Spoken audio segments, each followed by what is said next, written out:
Hey, it's Andrew here, and I'm super excited to have Janna Bastow on CHURN.fm for this episode. Janna is the founder and CEO at ProdPad, a product management software that helps product managers develop product strategy. Join us as she shares the unique approach to gamifying onboarding and how experimenting with value-based pricing helped them cross over that magic threshold to negative churn. How do you build a habit-forming product? You need to invest. And we saw these You different... don't just gun for revenue in the door. This is CHURN.fm, the podcast for subscription economy pros. Each week, we hear how the world's fastest growing companies are tackling churn and using retention to fuel their growth.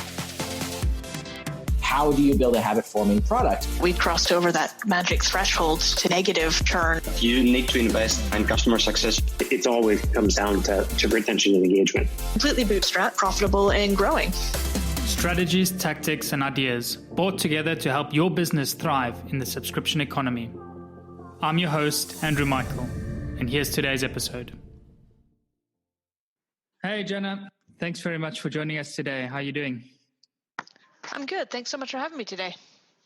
It's a pleasure. It's really, really exciting to have you on the show. I know we've also had several conversations in calls that we've had in the past, and you definitely have an interesting story to share with us today. And one really interesting part of that, I think you recently mentioned, is you very recently passed negative churn, and I think it's definitely the holy grail of where everyone aims to achieve. So maybe you want to talk us a little bit about where you're at currently in terms of your churn and retention, and take it from there. Yeah, sure. Happy to share some of the details as to what we've done along the way. As I mentioned, we just recently crossed over that magic threshold to the negative churn areas, which has been one of these long time coming events that we had to really focus on in order to start getting there. But the trick behind that was to start getting more and more companies, existing companies, to upsell and give them opportunities to do so. Yeah, I actually noticed that on your pricing page, and something I think that's critical when in pricing any product is value-based metrics and making sure that you're pricing according to the value that you deliver.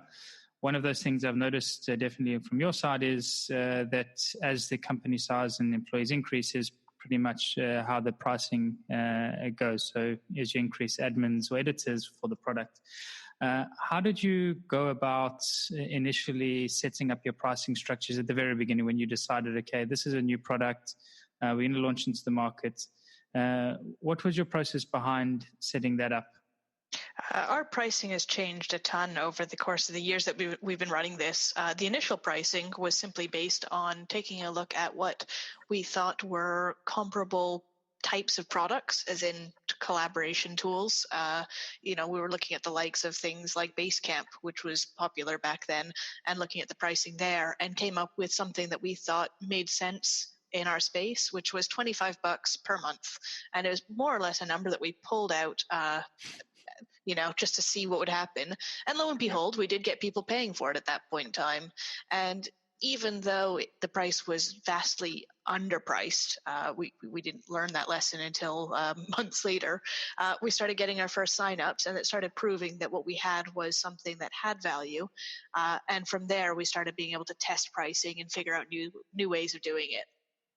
Yeah, so I mean, you mentioned you realized it was severely undervalued, and you only learned that months later. So how did you go about figuring that out, and what did you do to understand a little bit better? Oh, you could certainly see from the demand, the initial signups when people were coming in. I remember at one point in time, somebody said to me, I was talking through the pricing, and they went to clarify. They said something like, "Oh, so you mean that this is the price per user?" And I was like, well, no, actually, it's the price for your entire company. At that point in time, I realized they wanted something like 10 or 20 users, and they would have been happy to pay 10 or 20 times what we were charging. And therefore, it's very clear with conversations like that we could have been getting away with much higher pricing per user, or pricing per user, as opposed to pricing just per package, for example. Very interesting. And then, so you switched then from the beginning of flat free from 25 to more pricing per seat. You mentioned as well that's like one of the key things that you found was really trying to look at existing customers and how do you work on expansion revenue. What were a couple of things that you looked in there, and what did you try out? Well, one of the things that occurred to us quite early on was that pricing is one of these things that a lot of people get nervous about changing, like they get nervous about testing on and changing and iterating on, when in reality, pricing is just one aspect of your product. Just like you might be iterating on a checkout page in order to get conversion rates up, you should be iterating on your pricing and your packaging and your proposition to make sure that you've got the best combinations available there. And so from the beginning, we've constantly tested and tried new things. And there are ways of testing pricing that allow you to still test pricing and get honest answers without scaring off existing users. One of the tactics we've always used is to have grandfathered pricing, as in if you pay for ProdPad, if you were one of our early customers who got ProdPad for $25 in the very early days, if you've been with us for those 5 years, you're still paying that same price. And we still do have customers who benefited from that. But along the way, we've been able to go back to these customers and get honest answers about what would you pay? You know, what's the value that you're getting out of this? Does this still make sense? And allows us to test pricing with new users who are coming in without worrying about upsetting past users. You see that quite often where a company will change their pricing on their user base and it totally alienates everybody else who was an early customer and all of a sudden is getting a bill shock, doubling their price or whatever else is happening, when in reality, you don't actually need to do that. If you're just optimizing for new incoming users, assuming you haven't saturated the market and you're going to have new incoming users, you can learn so much from existing and future customers on pricing that allows you to change and find that best package. And the changes that we did over the years were I guess you could say multifaceted. I mean, we tried different packages. We played with what gets included in packages. We played with various ways of doing add-ons. We actually used add-ons as a way to test the pricing, as in, here's what you get with this one, but you can buy these extra features, which actually was just helping us to represent, you know, these newer, bigger packages that were available. And the pricing has always gone up as the value of the product has gone up. I mean, that first version of ProdPad that we put out there was a much simpler version of what we have today. And therefore, the pricing of 25 was, you know, it was underpriced, but it wasn't massively. Whereas today, our pricing is a lot closer to what it probably should be based on the fact that we've added in so much more, which helps justify having different price packages. But what we were able to do is, as we added new functionality, was still be able to cater to some of the people who had still simple needs by having different packages. And I think you knocked on that with the term value-based pricing, and that's what we're aiming to do. Yeah. And the thing I think as well that's probably interesting to hear is you mentioned like quite a lot of tests being run. And typically I think companies, I mean, there's one of two options. You go with a prepackaged solution or you try and build your own pricing and packaging. What route did you take and why? So our packaging or pricing is based on preset packages that can be customized to a certain degree. The main things that change from package to package is the level of functionality, because there's certain pieces of functionality that are actually only useful, and companies who need them are indicative of companies who have much larger portfolios or much larger teams, advanced segmentation and things like that. Whereas the other piece of that is the number of users who are involved. And number of users in an account is a really interesting one in terms of a value driver. Some companies charge for every user. Other companies charge per package. And we've got sort of a blended one where we charge for certain types of users, but other users are free. And that's because in the ProdPad world and product management world, it's often the product managers and the people who are wearing the product manager type of hat who are getting the most value and need to be able to do things like edit the roadmap or send things to development. They're the ones who are getting the most value from it. But the entire package as a whole becomes more valuable if you're able to invite your team members. But realistically, someone isn't going to pay the same amount for let's say a support rep to access ProdPad as they might pay for the product manager to have access. So instead of charging a flat fee of, let's say, $10 per user, and that's what it costs you to add everyone in your account, we charge for the people who are going to get the most value out of it, and then allow you to have unlimited number of reviewers. Because at the end of the day, if you've got 300 people in your company, you don't have 300 product managers. You certainly don't want 300 people editing your roadmap, but you do want the inputs of those 300 people. And so you've got different levels of value that you're adding to the different types of users. It's very interesting, and I think a really great way to break it down. So you're charging for those that are getting the most value, but you're making sure that the rest of the company still be able to extract the value from the tool. Yeah. Sorry. And a lot of that also maps quite nicely to cost basis as well. So we don't charge based on a cost plus type thing. We do charge based on value, but there are certain things that do map nicely to that. Like, for example, we know that it costs significantly more to maintain and support an account that has, let's say, Microsoft Active Directory integration than it does for somebody who just uses Google SSO, for example. So the accounts that include ADFS cost more and start at a higher price point than the ones that include more simple functionality. Same thing with, we support Jira for our more basic packages, but if you want to use something like TFS, you have to be on one of our higher level packages. And part of that is simply because it takes so much more effort to get somebody set up and get them running, because those tools are just simply more complex. They've got more complex needs. Yeah. So it does definitely sound like you've done a lot of work around this and tested a lot of different things.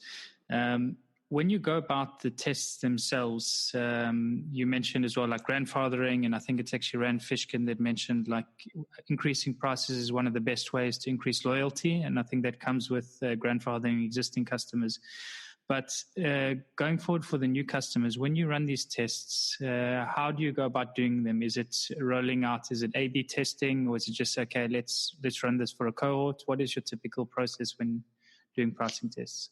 We've attempted to, for the most part, just run them per cohort. But one thing that we realized we do have the capability of doing is changing the pricing on the public-facing website before we change the pricing within the web app itself. And the reasoning behind that is, let's say I decide that we wanted to 10x our price. I could go into our pricing page and add zeros to everything that's sitting on there, and then I could look at the traffic and find out, did fewer people actually start trials, or did the same amount of people start trials, or hey, maybe even more people started trials. Now, some of those people might go in and see, it says $500 in the public-facing website, but only $50 in the app itself. If they go in and sign up for that $50, so be it.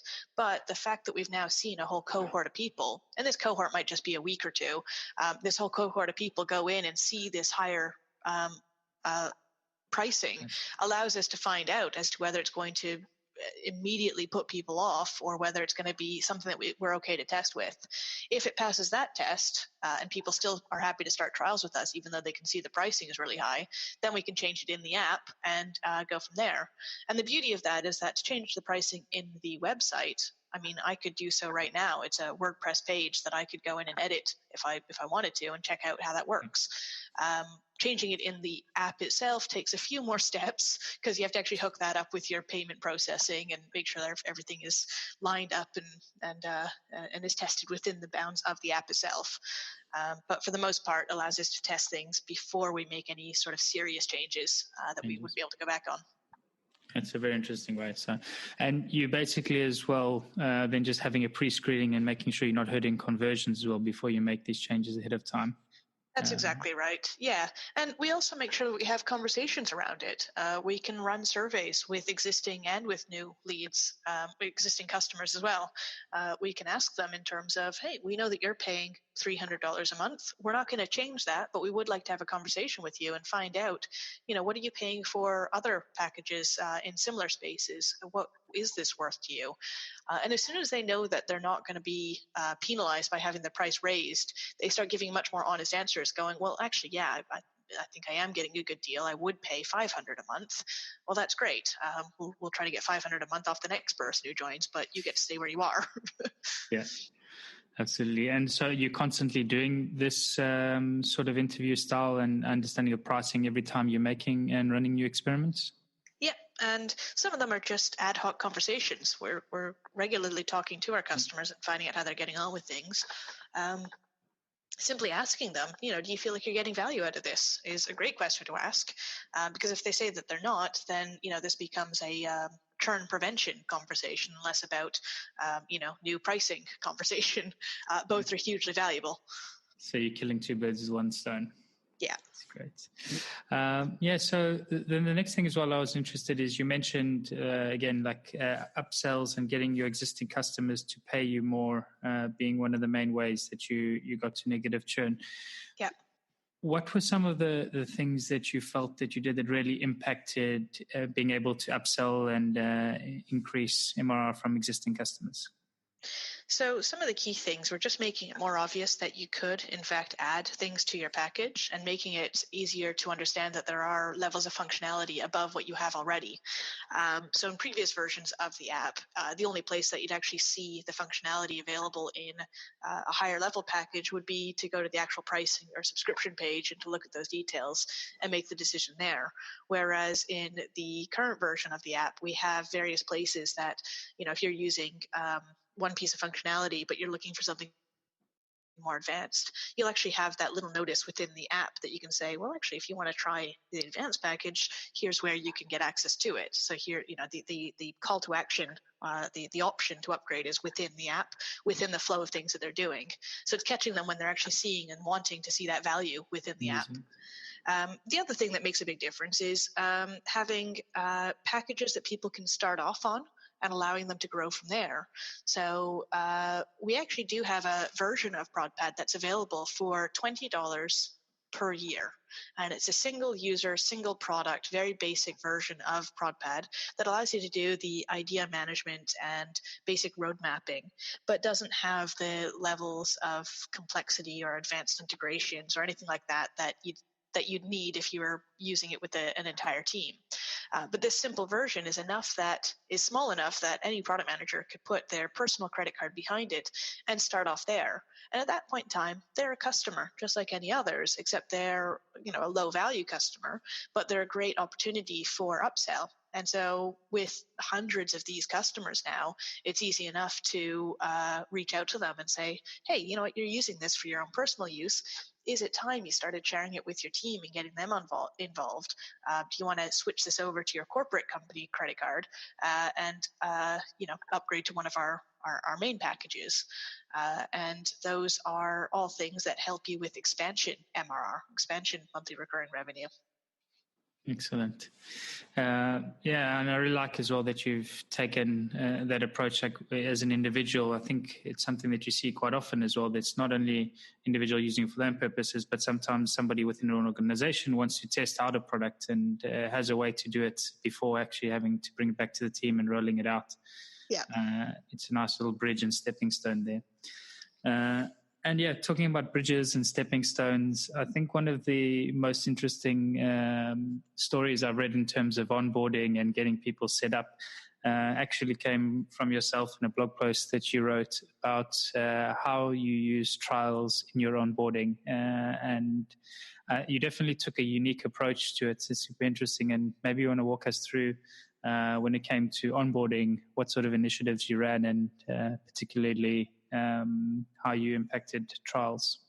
Yeah, sure. And this is actually a story that came out of us focusing on one particular metric, because we looked at all the different things that we could improve within the app. We could get more customers visiting our website, or more of those customers, or more of those visitors signing up and starting trials.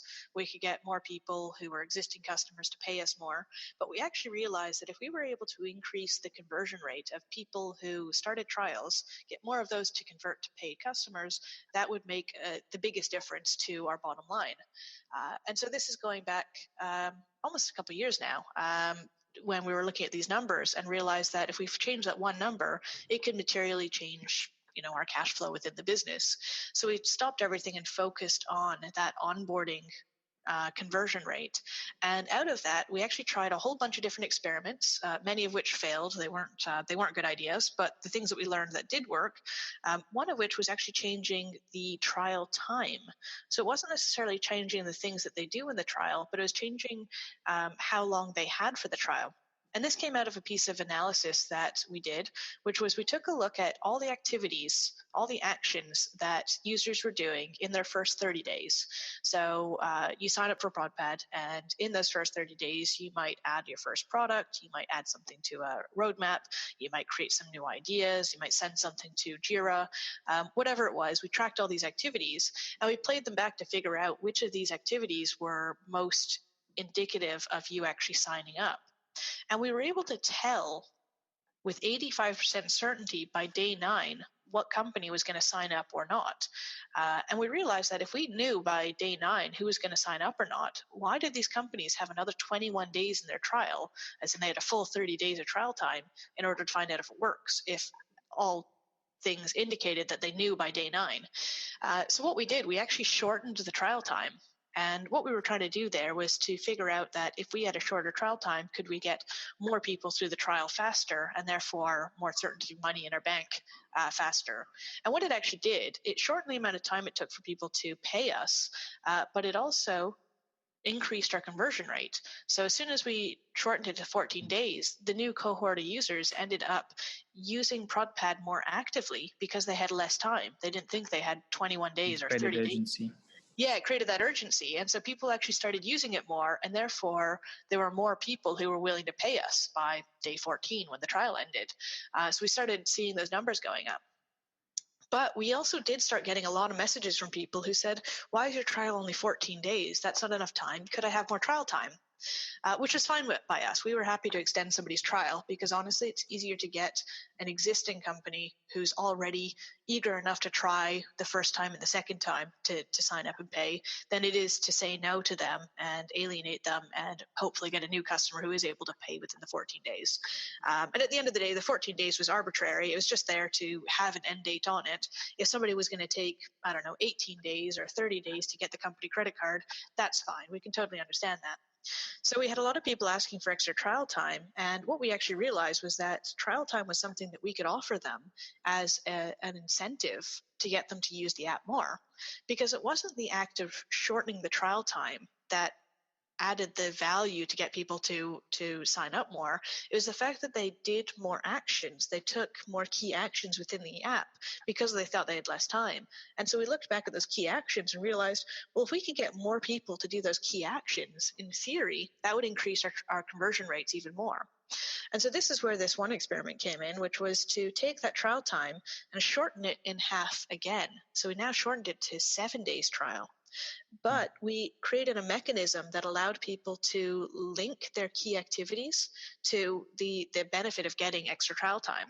And so we had people signing up. You'd come into ProdPad, you'd create an account, and it would say, welcome, tell us the name of your first product. And they'd tell us the name of their product. And as soon as they did so, the app itself would give them a reward and say, hey, you've just earned 1 day free trial time. You now have 8 days left. Tell us an idea that you'd like to add to ProdPad. And they'd enter an idea, and it would give them 2 days. Do something more complex, like setting up a Jira integration or a Slack integration. You'd unlock 4 days extra trial time. We even linked it to things that were more beneficial to us than the customer. One key example is entering your credit card. Obviously, we'd like our customers to, whoever likes ProdPad in their trial, to enter the credit card. And the sooner they enter the credit card, the more likely they are to stick around. And so we actually reward the user by, if you enter your credit card before your trial runs out, you get 4 days extra or 5 days extra in your trial. At which point we saw people going through, we gave them a little checklist of all the things that they could do and the number of days they'd get for each. And we would see people going through and collecting all of these things, checking off all these things. And really what it was doing was it was showing them that all this functionality existed. So it's giving them that incentive to explore around the app and find these unlock triggers. But each time they did that, they also went through a micro onboarding flow for that space. So they'd learn about, why you'd integrate with Jira or Slack, or, why you'd enter feedback that you heard from a customer into ProdPad, or why you'd create or how you'd create a roadmap. And so at the end of the day, it became something that taught them how to use it just by act of giving them rewards for doing so. And so the end result of this particular experiment was a quadrupling of our conversion rate from free trials to paid accounts, just by changing the trial time. And essentially at that point in time, we hadn't changed a single piece of functionality except for how the app presented itself in those first 30 days, those first few days of usage. Yeah. And so in a way, you've gamified the onboarding experience and you've incentivized users to actually use the app more, and you provide rewards at the end of it. What was the inspiration behind the idea? Where did it come from? So there were a few points of inspiration. One is, you've probably seen this pattern in a whole bunch of different places, like Slack, for example. When you use Slack, you earn credits that you can then spend on Slack. We liked that idea, but we didn't have a credit system. We didn't really want to muck about with our billing system and add this whole credit system, so we didn't do that. Companies like Dropbox, if you invite friends or do key actions like install Dropbox on your desktop, I believe you still do this, I'm not sure actually, but you used to be able to get extra storage space, so you could unlock an extra gig or whatever it was of space within Dropbox for free. And these were all things that, they were giving you the storage space, but in reality, they knew that if you did these key actions, you'd probably be more likely to actually pay for it in the end. So it created things that were more sticky. Another one was a company called UXPin, who gave you extra trial time if you shared the app, as in if you told somebody on Twitter about it or posted it to Facebook, which I thought was quite cool as well. But I'd never seen anybody trade key actions within the app, as in things that you need to do in order to learn how to do it, like what Slack and Dropbox did, but trading that in exchange for extra trial time. Wow. Yeah. And it really is interesting, though, as well, that you said that you already had those existing customers coming to you and saying this is just not enough time to use the product. And then here's a solution. Use the product and you get more time to use it. So. Yeah, exactly. And what we found is, even now, if your trial expires, you're able to go into the app itself and just press a button to extend the trial. Because at the end of the day, if you haven't been able to convince your boss to give over the credit card and you just need that extra day to go in and check something and invite a colleague or whatever else, we'd rather you have the time to do that and that you feel comfortable and you love the app before you have to put the credit card in, than feeling like you're having to put it in just to gain access to your trial stuff, only to churn away later. And that's actually a reality of a lot of SaaS tools, particularly business-facing ones, because oftentimes you'll find that people are still in trial mode in their first 3 to 6 months, even though in your books they look like a paying customer, and if they leave, if they stop paying you, that's considered churn. Reality is that you'll often still have people who are paying you $100 a month and not really thinking twice about it, because it's not their money, it's kind of their boss's money, it's their company's money, and they're allowed to do a few months trial, and if it doesn't stick, then they cancel it. And so you'll often find that your churn rate is high in your first few months, particularly if you're signing up people who aren't seeing the value in the first place. And this often happens with companies who force the end of your trial, as in they force you to pay for it before you're actually seeing that value. Whereas our methodology, our thinking around it was to make sure that they're seeing the value, that they really love it before we force them to pay for it. And that way we don't get that 3-month churn of people going, oh, well, I was trying to get it bought in with my company, but it didn't actually work. Yeah. That's definitely, I think, the way forward in making sure, and it makes a lot of sense what you're saying as well, is like people come in, they test out a tool, it's not their money, and they end up churning later. How long is the period that you allow them to continue using it though? So if they extend a trial, what is sort of the time frame that you give them to extend it? I probably shouldn't say this. Technically, there's actually not anything stopping somebody from doing it indefinitely, except for the fact that we do have a little trigger that tells us if somebody's clicked it too many times, and at that point in time, we'll then follow up with them, going, "Hey, buddy, pal, I see you've extended for the 5th time. Is there anything we can help you with?" And at that point in time, we'll have a conversation with them and find out why they need to constantly do it. We actually haven't had anybody trying to abuse it. We've reached out to some people going, "Hey, what's up? Is there any reason you're not paying for it and you're just constantly extending your trial?" But it's also, while they could theoretically extend it forever, we'll be getting into contact with people and making sure that they're not stuck in that loop. But also, it's an annoying enough trigger in that it would lock them out and it would still have that trial banner at the top. So anybody in that account would know that their company is not paying for it, and they kind of look a bit cheap if they try to do so. So we've kind of given the benefit of the doubt, going, go nuts, like keep coming back if you so wish, and we'll have the conversation when the time comes. If we see you're getting true value out of it and you're using it on a daily basis, we'll ask for money. But more often than not, if somebody's doing that, it's because they're actually honestly stuck on something and needed us to reach out and find out how we could help them out. Yeah, definitely. It's interesting. And like, if someone's going through that effort, they're obviously somebody that wants to be using the tool as well. So you want to make sure you're looking after and nurturing them. Yes, exactly. You mentioned something as well in the beginning around the 9 days, and you went out and you were able to predict with 85% certainty that they would end up becoming customers. Maybe can you just talk us through how you went about getting to that number and how you figured out that it was 85% within 9 days? Sure. Your listeners will be disappointed. I wish I could tell you about some magic tool or process. This was done with a spreadsheet and exports of anonymized data that we just trawled through. My co-founder is very data analytics centric, and so spent the time, and it was the type of analysis that took him a good month of looking at it and figuring out different ways of playing with it. And so it wasn't an exact science, but it was enough to understand those types of patterns and make some decisions based on it. Okay. So you're looking at basically an export of your database, and you're just trying to understand what the usage is for your accounts. Was it using obviously like something to query the database, or you're not sure? I'm guessing that we'd pulled a chunk of data and added it to a spreadsheet and then used that to dig through it. To be honest, I'm not sure, but it certainly wasn't any of these. There's all these new tools for figuring this stuff out now. We certainly weren't using any of those. This predates any of that. Very cool. But definitely, I mean, it sounds like it's had a big impact in the way that you onboard customers, and definitely worth the time to dive in and understand that a bit more, maybe for a follow-up call. Well, yeah, exactly. And it's informed how we're building out our analytics systems for now, because obviously our onboarding data is much more complex now, because you don't just have 30 days to look at. We have n number of days. It could be anywhere from 7 to 45 days before somebody actually pays. So we're using what we learned from the previous iteration of this to inform how we're going to measure customers going forwards and further improve this onboarding flow. Nice. And then talking, actually about metrics and the way you're rolling things out.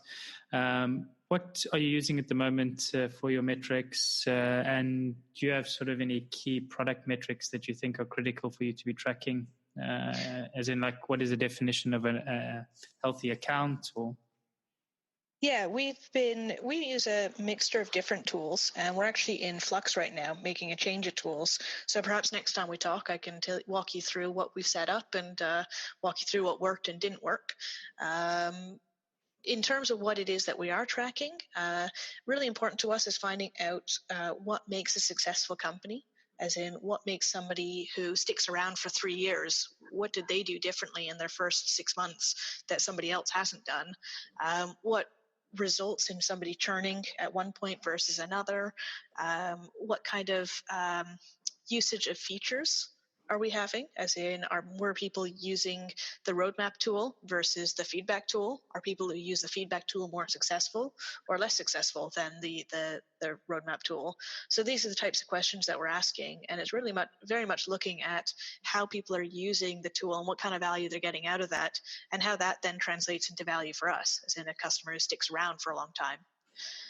When we actually look at our high-level metrics, we don't just gun for revenue in the door. That's not our end goal. One of the key objectives or metrics that we measure is the revenue that we get from customers who've been with us for 12 months or more.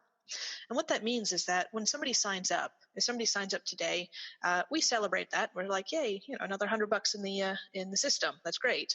But in reality, what we're actually looking for is the success rate of people who signed up 1 year ago. How many of those just renewed for 12 months? How many people have now paid us 12 times or paid us for an annual package and has renewed that and has come back because they found it so valuable? How do we increase that number? And what that does is makes sure that the entire team is focused on long-term sustainable revenue. If we just set our revenue goals to things like, get more revenue, that could lead to our marketing team trying to get in quick wins, but not necessarily people who stick around, or our sales team using high-pressure tactics to get people to buy now, not even acknowledging that this person might cancel in 6 months' time because they were never a good fit in the first place. It leads to our product marketing, what's happening on the website, matching really closely what's happening in the app. Because otherwise, if somebody signs up based on what they've read in the website, but the app itself lets them down, they're going to churn. And so we make sure that Absolutely. We're focusing our entire team around the concept of things that will get people to stick around months longer, or until that 12 months or beyond mark. Yeah, absolutely. It's, I think, excellent look at the way of looking at metrics as well, and really like focusing the company around a metric that's more geared to retention as opposed to the short-term wins that potentially can hurt you in the long run. Yeah. So just wrapping up a little bit, Janna, maybe you want to run us through, and obviously we didn't start with this, but let the audience know a little bit about ProdPad. I think they've got a bit of an idea by now, but what it is you do. What's the company size at the moment? Just a general sort of update on what you're up to. Sure, absolutely. So ProdPad is a tool that was built by myself and my co-founder when we were both product managers ourselves, working for a couple different startups, leading product for those companies.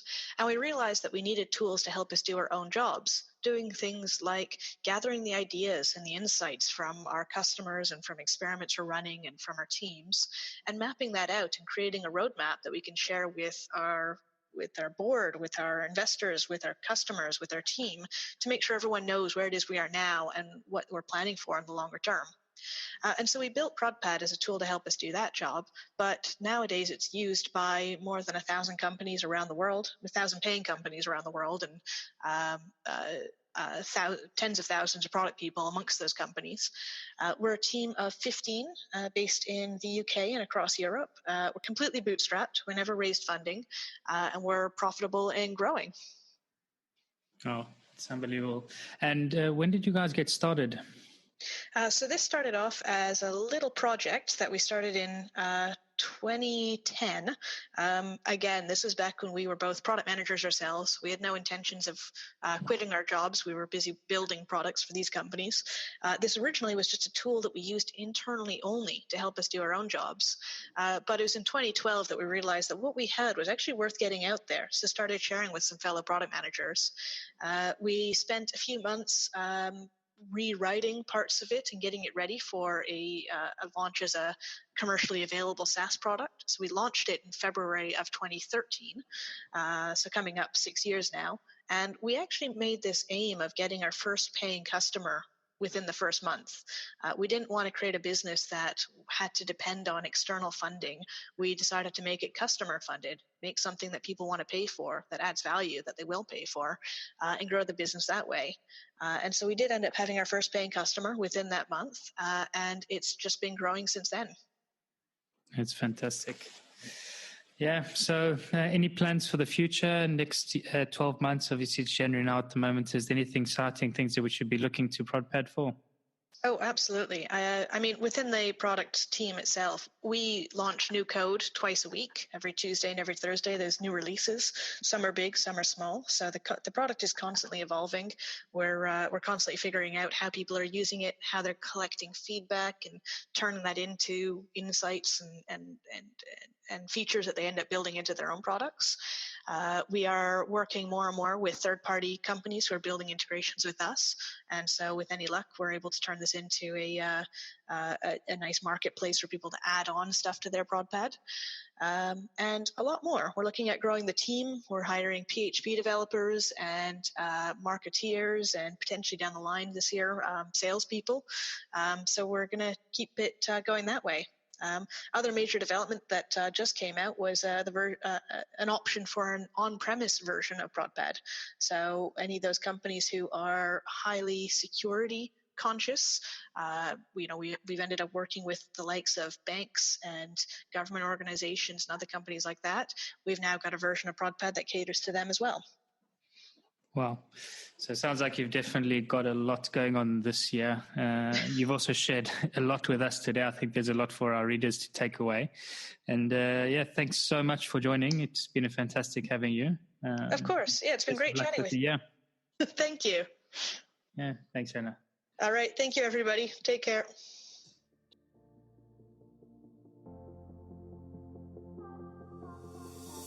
And that's a wrap for the show today with me, Andrew Michael. I really hope you enjoyed it and you're able to pull out something valuable for your business. To keep up to date with CHURN.fm and be notified about new episodes, blog posts, and more, subscribe to our mailing list by visiting CHURN.fm. Also, don't forget to subscribe to our show on iTunes, Google Play, or wherever you listen to your podcasts. If you have any feedback, good or bad, I would love to hear from you, and you can provide your blunt, direct feedback by sending it to andrew@churn.fm. Lastly, but most importantly, if you enjoyed this episode, please share it and leave a review, as it really helps get the word out and grow the community. Thanks again for listening. See you again next week.